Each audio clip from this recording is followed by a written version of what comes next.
Улаанбаатар хотын хэмжээнд үндсэн 5 хууль ашиглагдаж байгаа. Өмнө нь бол төрийн болон орон нутгийн өмчөөр худалдаа авах тухай хууль гэж төвчгөө явах юм бол тендерийн тухай хуулиар шалгаруулалт хийдэг байсан.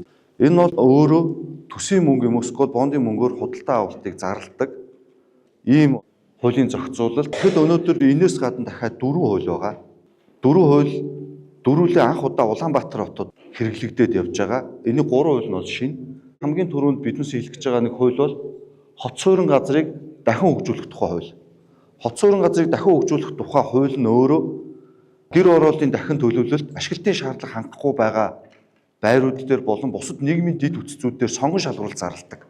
Энэ бол тендер биш. Энэ бол сонгон шалгаруулалт буюу тодорхой нөхцлөөр байршлууд дээр улсаас дэд үтц газрын шийдэж өгөөд хувийн хвшлүүд өөрснөө орж ирж өрсөлдөөд бүтээн байгуулалтаа хийдэг ийм үндсэн хуулийн зохицуулалт 15 онд батлагдсан сүүлд шинжилэлт хийгдсэн байж байгаа. Энэ хуулийн дээр газар чөлөөлтийг ашиглаад хийж байхад газар чөлөөлтийн зарим асуудлууд байсан учраас нийслэл Улаанбаатар хотын авто замын хөдөлгөөний төвжирлийг бууруулах, гэр ороолыг орон сууцжуулах тухай хуулиар газар чөлөөлт болон бүтээн байгуулалтуудыг дэмжсэн хуулийн зохицуулалтыг үндсэн оруулж өгсөн байж байгаа. Дараагийн хууль бол төрийн үеийн түншлэлийн тухай хууль гэж байгаа. Төрийн үеийн түншлэлийн тухай хуулийг хувийн хвшил өөрснөө төсөв мөнгө гаргаад хийдэг үндсэн зохицуулалттай хуулийн дагуу үндсэн 4 үе шат явж байгаа. 6-аас 9 сарын процесс явж байгаа.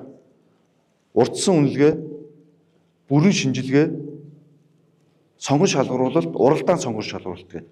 Тэгээ энэ 4 үе шатн дээр 4 удаа нийслэлийн эрдэнэ төлөөлөгчдийн хурлаар орж баталгаажиж явдаг ийм хуулийн зохицуулалттай. За 2025 онд хууль шинжлэхдээ сүүлийн 2 үе шатыг нэг болгосон. За үүнтэй уялдуулаад засгийн газраас журам гаргах ёстой, цахимжих ёстой. Энэ ажил гараагүй учраас бид нар төрийн үеийн түншлэлээр одоо шалгаруулж байгаа ажлууд бол хуучин буюу өмнөх хуулийнхаа энэ 4 үе шаттайгаар явж байгаа.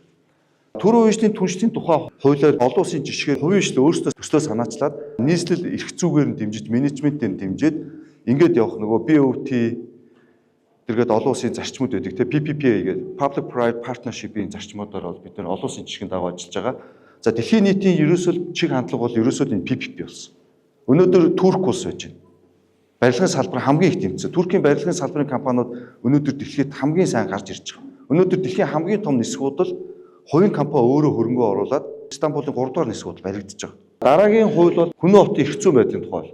Улаанбаатар хот маань өөрөө 150 мянган хүнийг Улаанбаатар хотын дагуул хот руу шинэ нисгээ дагсан ийм суурьшлийн бүс их гээд хүний хотыг Улаанбаатар хотын 2040 дээр дагуул хот байлгахаар хүний хотын эрх зүйн байдлын тухай хуулийг бол тусгаалan гаргаад хүний хотыг бол хөгжүүлж байгаа. Хүний хотын эрх зүйн байдлын тухай хуулийн дээр 2 үндсэн зохицуулалт байж байгаа. Нэг нь болохоор хүний хот дээр 100 тэрбумаас дээш хөрөнгө оруулалт хийвэл хөрөнгө оруулалтын сан болон хөрөнгө оруулалтын хуулийн дагуу хувийн шилтгүүр хоёр хамтарч болохоор нэг. Хоёрт нь болохоор бусад хуулиудаа дэмжиж газрыг хэрхэн зохицуулах, газрыг олох талаар зөвшөөрлөг өгсөн ийм зохицуулалт. Тэгэхээр хүний хотын эрх зүйн байдлын тухай хуулиар бид нэр сая хүмүүдээр хийж байгаа транзит зочдууд тийм ээ болон бусад логистикийн төвөд аюул олон төслүүдийг бид нар эхлүүлж байгаа. За одоо тэгэхээр Улаанбаатар хотод төрийн үеийн түншлийн тухай хууль, хот суурин газрыг дахин хөгжүүлэх тухай хууль, нийслэл Улаанбаатар хотын авто замын төвжирлийг бууруулж гэр ороолыг дахин орон сууцжуулах тухай хүний хотын эрх зүйн байдлын тухай гэдэг энэ 4 үндсэн хуулийн зарчим бол хувийн хвшил өөрсдөө төслөө санаачлаад гаргаад ирээд төр дэмжиж өгье. Бүр болохгүй бол зарим татаастай нийгмийн дэд үтцээр хамтрая гэдэг л ийм л хуулийн зохицуулалт. Уламжлалтай ойлголтоор болохоор зөвхөн тендер зарладаг. Тендер зарлахаар тендер зарлалцсан үед төрийн албан хаагч нар хувийн аж ахуйн нэгжүүдэд мэдээлэл өгч болдгоо. Энэ нөгөө албан тушаалаа хэтрүүлэн ашигласан болчдөг. Таны энэ 4 хуулийн зохицуулалтын үндсэн логик зарчим нь хувийн хвшлийг хамтарч ажил, мэдээлэл хуваалц, хувийн хвшлүүд өөрсдөө бизнесээ хийх боломжтой байх ёстой. Төр зүгээр менежмент оролцоо эрх зүйгээр нь менежер. Тодорхой нийгмийн дэд үтцүүд байвал тодорхой хэмжээний хөрөнгө оруулалтыг татаасыг гэдэг яг энэ үндсэн суурь зарчим дээр энэ 4 хууль хийгдсэн. Тийм учраас бид нар энэ 4 хуулийг ашиглахад хувийн хвшлүүдтэйгээ нээлттэй уулзах, мэдээлэл солилцох, хувийн хвшлүүд өөрсдөө тэзэн үеийг төслөө санаачлах, бидэнд саналаа ирүүлэх. Төр энэ дээр нь бүрэн шинжилгээ хийгээд тэгээд дунд нь уралдаан зарлана. Уралдаан зарлана. Тэгээд хамгийн ашигтай өрсөлдөх чадвартай нь шалгардаг ийм л зохицуулалт үндсэн суурь зарчим энэ 4 хуулийн дээр явж байгаа. Энэ бол өнөөдрийн дэлхийн нийтийн хандлага. Дэлхийн нийтийн хандлага. Тийм учраас манай Улаанбаатар түншлэл ХХК байгуулагдсан манай Батэрбэг захирал сууж байна. Бид нар одоо бол нэг ойролцоогоор 16 төсөл хөтөлбөртэй явж байгаа. За манай бас инхээр сайд болон засаг даргаас хэлж байгаа юм бол 16-аас бид нар 160 төслүүд төлбөртэй. Яг тэгвэл манай хувийн төслүүд хийх боломжууд зөндөө. Тэгээ маш их санааслаг юмнууд одоо манай Батэрбэг захирал руу гарах хэрэгтэй.